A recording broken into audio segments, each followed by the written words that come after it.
Hello and welcome back to another episode of Cookmas, where every day in December I'm sharing a new recipe. Today's recipe is this ramen stir fry, and it's literally the favorite thing in our household. It's so good. I will link the recipe below, but just to let you know, I am doubling it because we fight over it.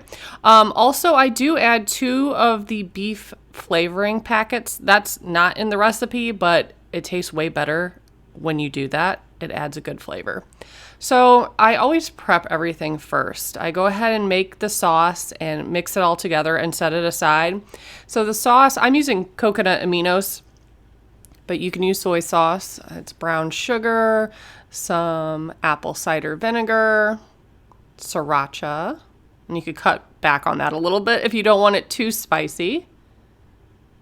It has a little kick, but I don't think it's overwhelming. And then a bunch of garlic.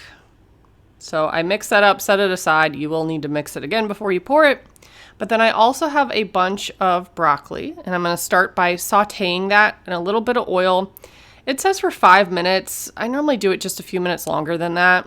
I'm also boiling water in the background, and I'm going to brown the hamburger and drain that. It only takes about 2 to 3 minutes to cook the noodles, so I wait till I'm almost done, and then I put the noodles in there. So I'm adding 2 of the flavoring packets. I normally, if I'm doing 4 packets of noodles, I'll only use half of the flavoring. That's kind of how I judge that.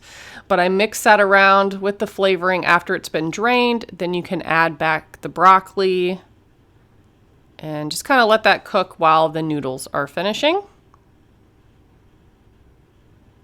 And then at this point, I normally add in the sauce. Sometimes I add the noodles first.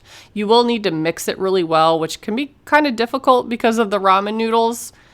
A lot of the meat mixture will kind of sink to the bottom, but just make sure you toss everything well so that the noodles have all the sauce on them. And then that's literally it. It's quick, it's easy. And I add a ton of green onions because I love green onions. And I could probably eat this meal most days of the week. I love it, love it, love it. Found it on Pinterest a long time ago. I'll link it below. And I hope you give it a try. Thanks so much for watching. Bye, guys.